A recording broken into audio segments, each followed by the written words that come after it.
Alright, ladies and gentlemen, please, thanks to Right Now Power Sports in Surprise, Arizona, and Polaris of North America, I'll be driving the Polaris Slingshot SL. Why did I say drive? Because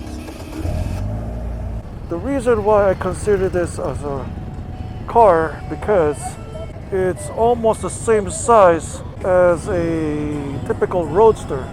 This roadster actually is meant to compete against the Morgan three-wheeler, the Vanderhall series of roadsters,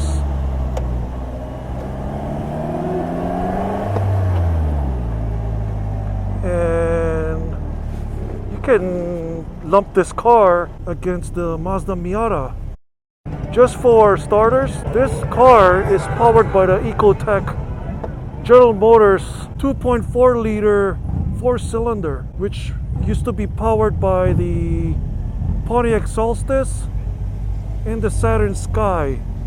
So if you guys missed the Solstice and the Saturn Sky, you will feel at home with this car. So it has that familiar sound, but unlike the Sky and the Solstice, this vehicle is a lot lighter than those two. So everything here is basically well laid out, basically basic. If you're used to ride an ATV, you're gonna be used to riding this. Since Polaris is well-known ATV company. The Slingshot features a 5-speed manual. It also has a traction control system, a push button start, a navigation, cell phone integration, yada yada yada, boring. What I'm going to tell you guys is how this vehicle rides. Polaris themselves considers the Slingshot as a motorcycle, a tricycle, but I disagree. I consider the Slingshot as a three-wheeled car, just like the Campagna T-Rex, the Morgan three-wheeler. Very torquey. So far so good. It's a very torquey car. It complements by its mono wheel at the back, its single driveline. This one doesn't have a shaft drive, unlike other cars. This is powered through a belt drive, just like that Indian Scout in front of us. As you can see, it pulls really well. It jumps into 35 at midpoint of second gear. So you can really feel its weightlessness, the lack of weight on this car. Room-wise inside, it feels kind of you're riding in a Miata.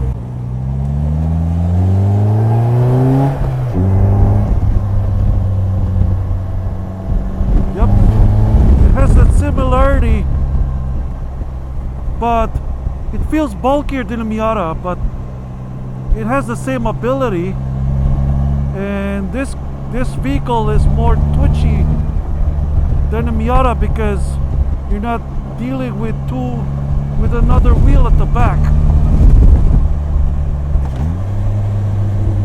Rep matching this car is pretty good. They did good with the flywheel on this thing.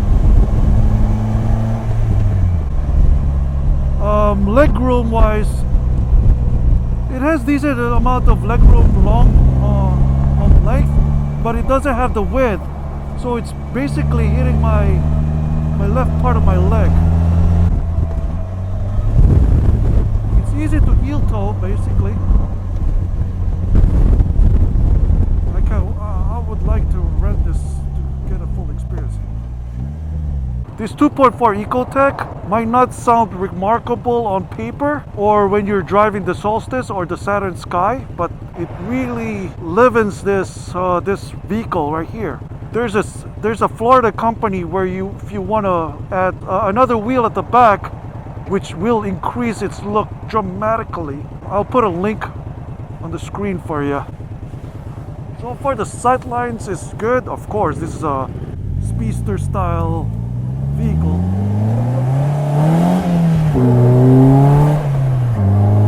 Plus, I'm using my motorcycle boot, so I'm having a hard time getting the feel of the pedals right now. I'm using my motorcycle duty boot, and I don't have much room on my accelerator pedal, on which hits the brake pedal very closely.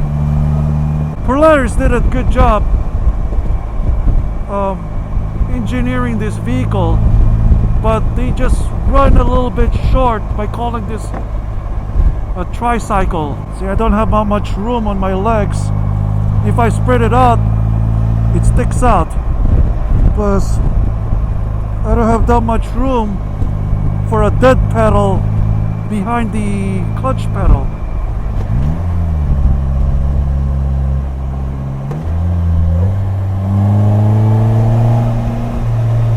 The exhaust sounds nice. It doesn't sound ricey. This small windshield right here, this windscreen works very well. But I'm not so sure about during the inclement weather. I don't recommend to use this thing on inclement weather. But it's not bobbing my helmet at all. See, it's like I'm driving a Miata right now, with a little bit more bulk with the same interior space. This turnstock is overly long. As you can see, I like the size of the steering wheel, but the turnstock is sticking out a little too much. They could have just made it a little shorter. And also, as you can see, there's a cruise control, which is perfect. The clutch is so light.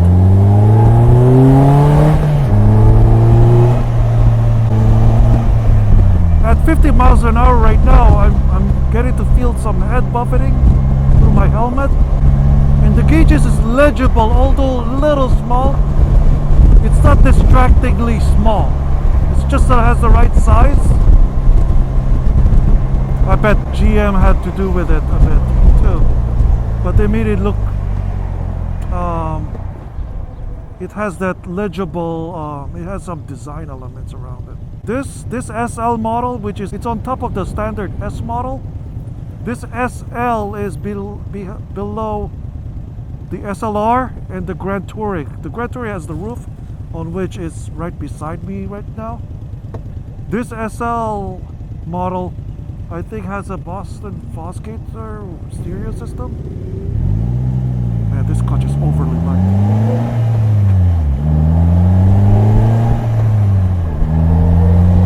And at certain gear, the wreck, it has the right amount of throw. Can't complain about that. I'm just glad I'm driving a manual again. Yeah, this turn signal stock is overly long.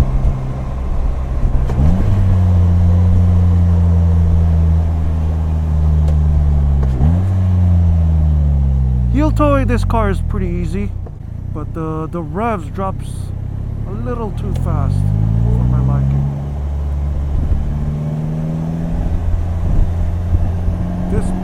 This vehicle will be fun driving on the racetrack, because if it's one wheel,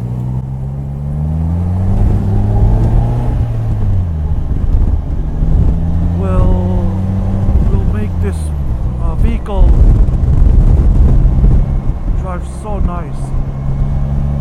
It will be a drift machine.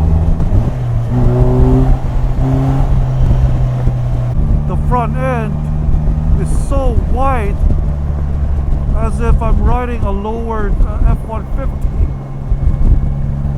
because it's so wide.K at that. This vehicle is all over Las Vegas right now. Some people might think of this vehicle as an ATV roadster, since it's made by Polaris, but I digress. It's not an ATV for me. For me, this is a car. This is a roadster. It's a three-wheeled roadster, like the Morgan three-wheeler, the Campagna T-Rex I don't care if they were powered by a motorcycle engine or the Vanderhall.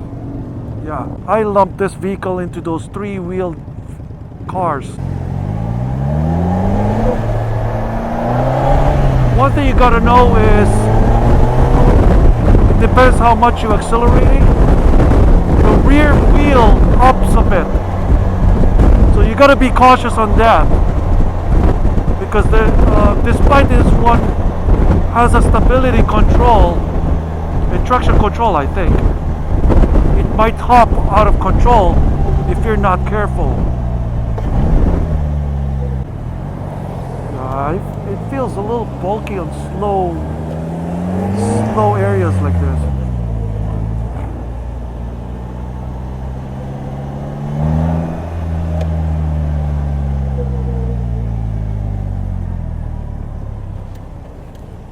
Yeah, it feels very big on slow situations like this one.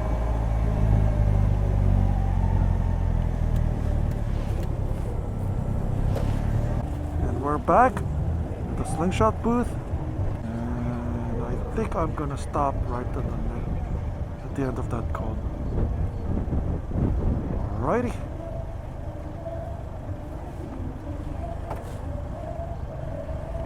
I'm not gonna put it to neutral. That's how I usually do.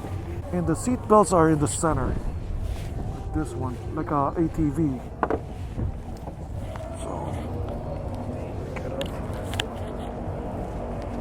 Get up like a Batmobile.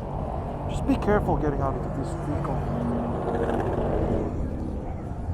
See, look at how wide this thing really is.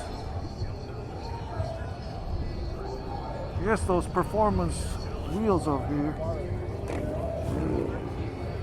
As you can see, it's belt drive right here, and one wheel at the back. Well, Slingshot SL.